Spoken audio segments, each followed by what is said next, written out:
Okay, it has been a very busy... How good's the transfer window been, by the way? It's been very busy. Unbelievable, with some huge names making moves in the Premier League. So we thought now would be the perfect time to get our guests to pick their best Premier League transfers in each position. Saturday Social Whiteboard is out. Few rules with this one, Sam. Yeah, we're going to go position by position on the whiteboard. Each guest will bring a name to the table on who they think is the best signing in each position to make the ultimate transfer 11. So far, obviously, the transfer window is still open. As always, if there's any disagreement, we will go with the best argument put forward. Yes, I think that's a good point as well, because obviously it's very early in the season. We haven't seen a lot of some of these players in the Premier League. So best argument wins it. Let's start with keepers. Okay. Who's been the standout transferred keeper for you, Jimbo? I've gone for Mr. Petrovic at Bournemouth. A lot of people wanted him. I thought he was... I think people thought he was going to go to Sunderland. I did as well. And I think a lot of Chelsea fans were thinking he might be the number one. Yeah. So for him to be able to go to Bournemouth is such a coup for Bournemouth, who obviously lost Kepa, who did really well for him last season as well. I think it's a great signing for them and keeps them moving forwards, because I think that would have been a big hole to fill. Yeah, obviously Kepa leaving, and he was really good for Strasbourg last season. But I've gone for James Trafford. I think he won Player of the Year in the Championship this past week. Unbelievable. Yeah, he was unbelievable for Burnley, man. He was the Petr Cech of the Championship last year, and he's made the move back to his boyhood club City.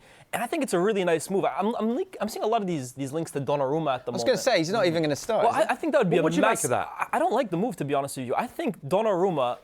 I'm not a huge fan of him, but I have to admit he had an amazing season last year for PSG. But when I look at the fit with City and Guardiola, it doesn't really make much sense to me. Guardiola, obviously, with Ederson, I know what you mean. Is such a dominant player on the ball in terms of starting City's build-up, going long if he has to. Where you look at Donnarumma, he's more of your traditional shot stopper, but on the ball, PSG largely bypass him. I think in Trafford, you have a healthy mix of the two, because I think there's no getting away from it. With Ederson, there has been a decline in the shot stopping. But I think he is a very able keeper that can also still maintain a pretty solid level of distribution out from the back as well, too. And I would like to see them give him a chance, first and foremost, because he's a local kid. I think you always want to see the academy players pushed forward. But I think he's very able of starting the season for City. Strong good point, that, to be fair, because we said the same thing about Donnarumma. Unbelievable. I mean, he's in one of the best keepers in the world, undoubtedly. But in terms of the fit for the way Man City play with ball-playing keepers, it's an interesting one, that. Wouldn't you? So, Onana really came in really good with his feet as a Man United fan. Yeah. Like, if you'd swap him with a Donnarumma, like, I think sometimes maybe the focus is too much on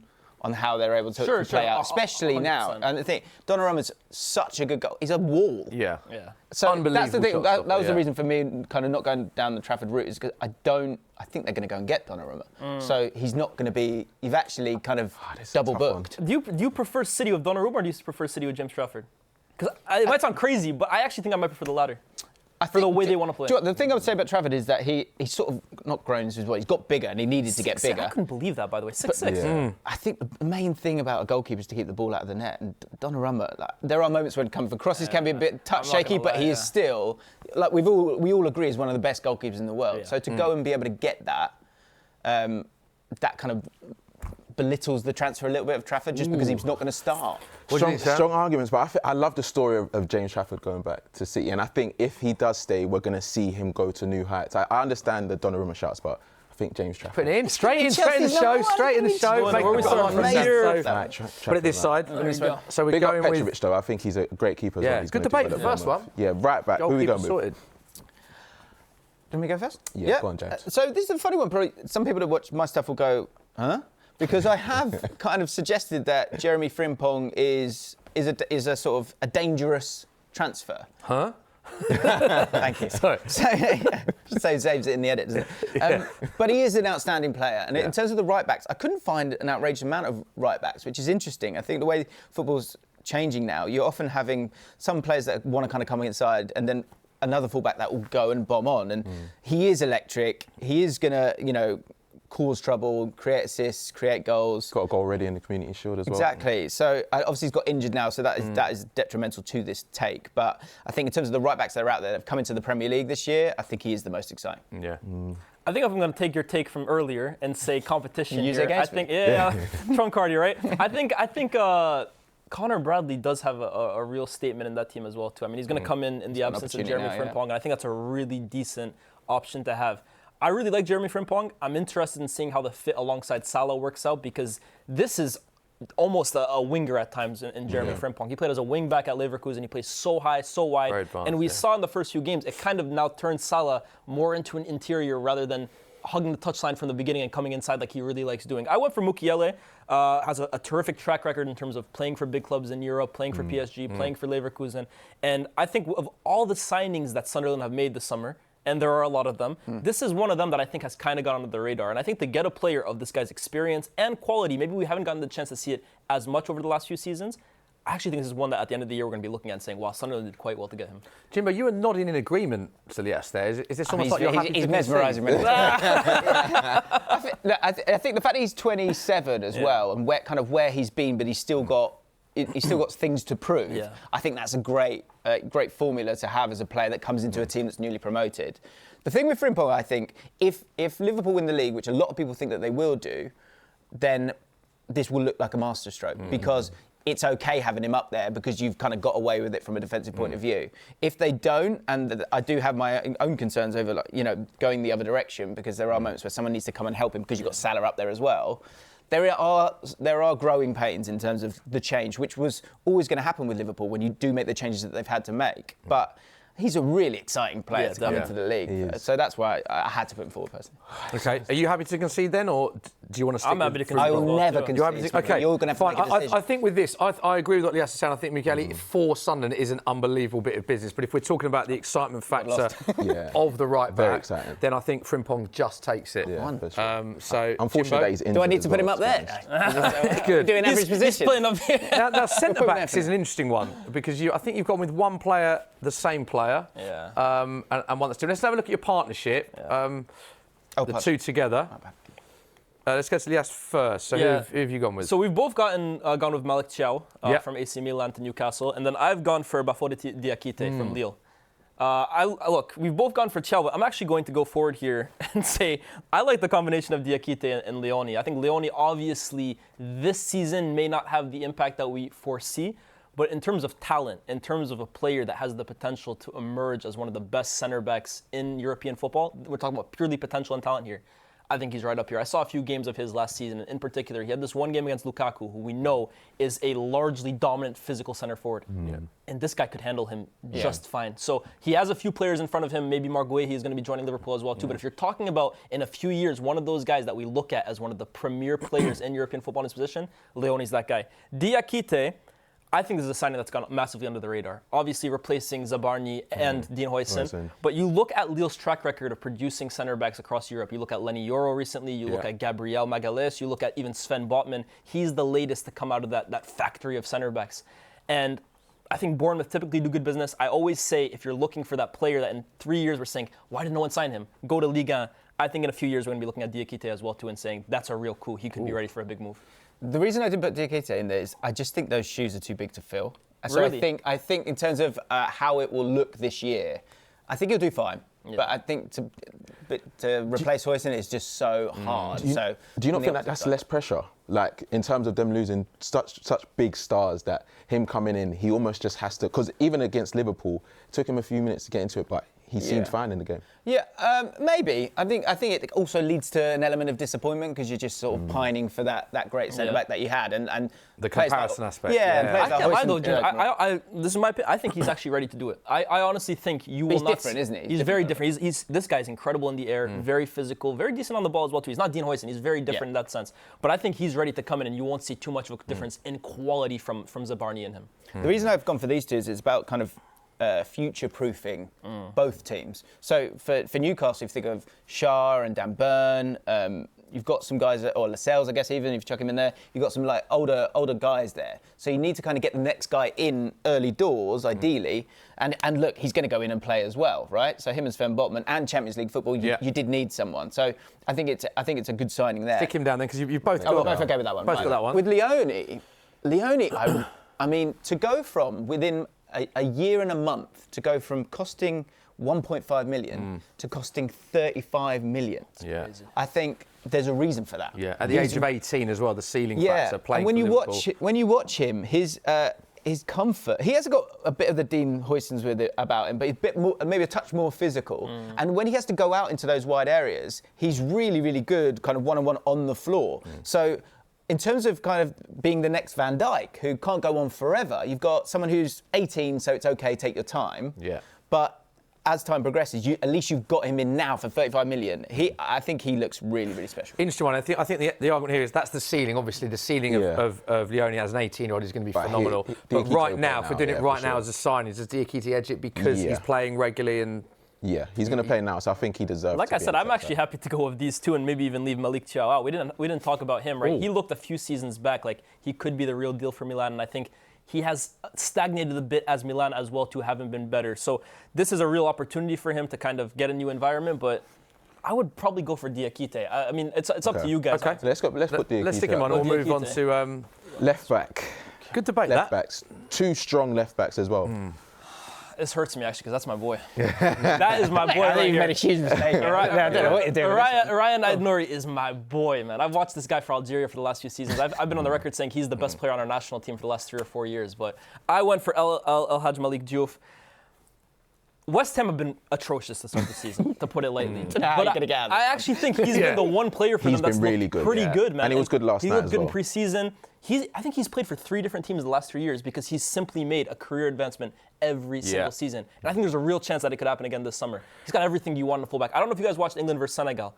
He was unbelievable for Senegal, man. Really it's exciting signing that. I think what's difficult for him is the start the West Ham have had, and obviously Aït-Nouri is a lot of excitement. I think he'll play a lot under Pep, and he looks good. And I think is that the obvious shout? Obviously, I mean that's obviously my shout, and we saw him in the Club World Cup, and straight away he was really impressive. Had a really lovely partnership with Doku as well, and allowed Doku to play in a different way as well. So I think he gives a lot of versatility to this team. Can carry the ball, really exciting, and it looks incredibly comfortable there as well. I agree. Let's stick him up. No Kirkes as well, though. Expected decent shout, Man, I love him. Let's do midfield 3 now. Now, there's a bit of difference in terms of positional sense you've gone with some of the midfielders. So let's start with one that you both agree with, that you've got in your left hand, Jimbo. Right, oh, wow. So I think you've both got this player, Reinders. Question I want to ask you, Lias, of all the players we saw, we've been blessed. There have been some unbelievable new signings in the Premier League. Do you think he was the one that had the biggest impact in game week 1? He looks like he's been playing for Pep his entire Incredible. career. I think you talk about players that seem like they're born to play for a manager, born to play for City. He's the most Pep-coded player I've ever seen that didn't play for Pep previously. I agree. He's so comfortable on the ball. He's good in the first phase receiving off his defenders. He's good in the second phase. We saw him for that one goal where he navigates his way through, then plays that dinked pass. He can make those late runs into the box. He scores goals. He scored a lot for Milan last season. This is like Ilkay Gundogan 2.0 for me. Wow. Maybe even a bit more physical, to be honest with you.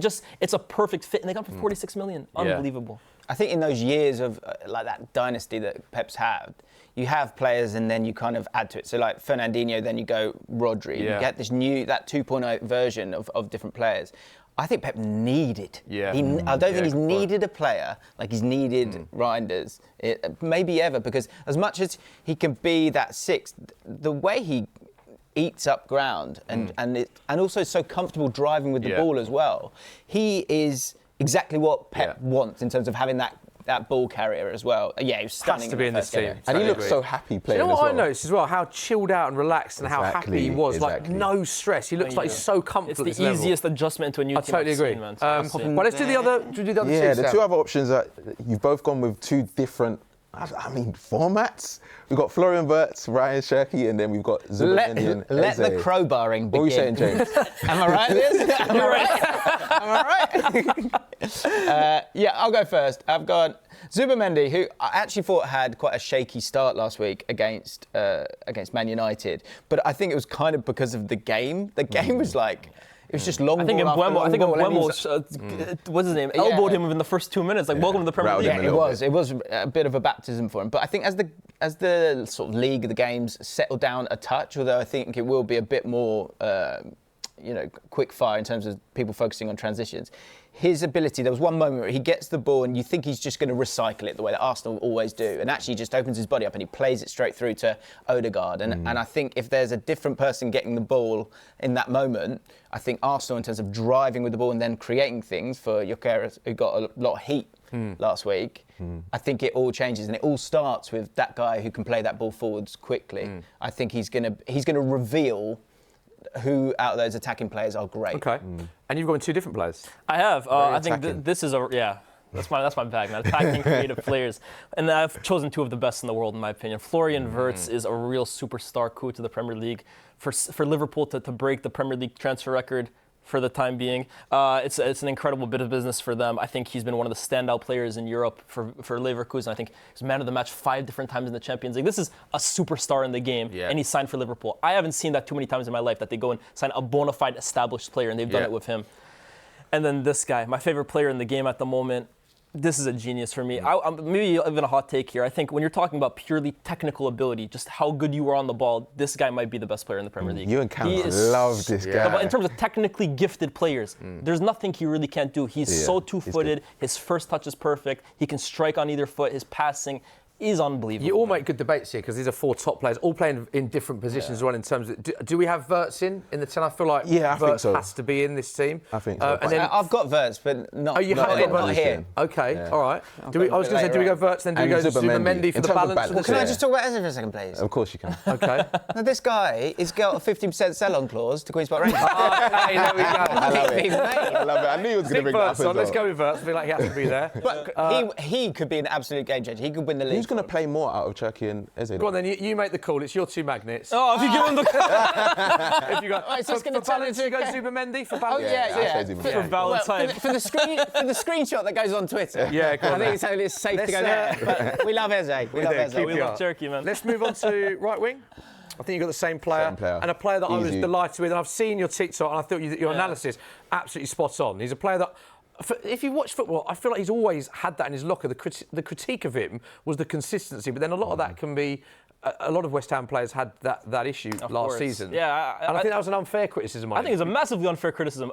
2 years ago, we looked at Kudus at West Ham and said, wow, this could be the next player outside of the Big Six to go for £80 million. He was outstanding. He was really good for Ajax, and he was really good for Ghana in the World Cup, I thought, in 2022. And then he had an off season, and all of a sudden everyone pretends like he's a total waste of time. He didn't score any goals. He should stay at West Ham. That's his level. I don't think football works like that. I think there's much more nuance. This guy, in terms of carrying the ball, running at players, creating moments. Oh my goodness, he is one of the most entertaining players to watch. Joe was huge last week as well. Hartman was at him all the time, and the amount of times he was essentially almost playing as a bit of a target man down that right wing to get them out of the press. He's so strong with the ball, and then can sort of dribble a bit because he's got the combination of the strength of a forward, but the feet and the pace of a winger, and he can create things from there. Especially with Thomas Frank and that kind of. That Brentford Mbumu vibe that you've seen there, you do, mate. No. He's going to absolutely thrive. Yeah, agree. Let's go left wing then. Another agreement. Tejas Cunha. Can we talk about that touch, by the way? Yeah. We took it down in the air. Great debut. Oh, my word. Mateus Kaka, man. That's what we're calling him. I've seen the edits already as well. Oh, my goodness. You get this guy on the half turn, running at players. There's not many more exciting players to watch in the Premier League. And I thought during preseason, I watched every game for Man United in preseason. I thought he looked a little, maybe starstruck. I felt it's like, oh, I'm at Man United now. Like, every touch has to be perfect. And then against Arsenal, it just almost all came out. And that was one of the best debuts I've seen for Man United, even in a losing performance over the last few seasons. And one thing I want to say about Cunha, right? He's an amazing player. But the best thing I can say about him is he has the personality to play for Man United. I know what you mean He's by that. brave. He's got a bit of a nasty side as well to him. And I think to make it at a club like Manchester United, you do have to have something about you. As a United fan, which of the signings are you most excited about this season? Buemo, Cunha, Sesko. Who do you think is going to?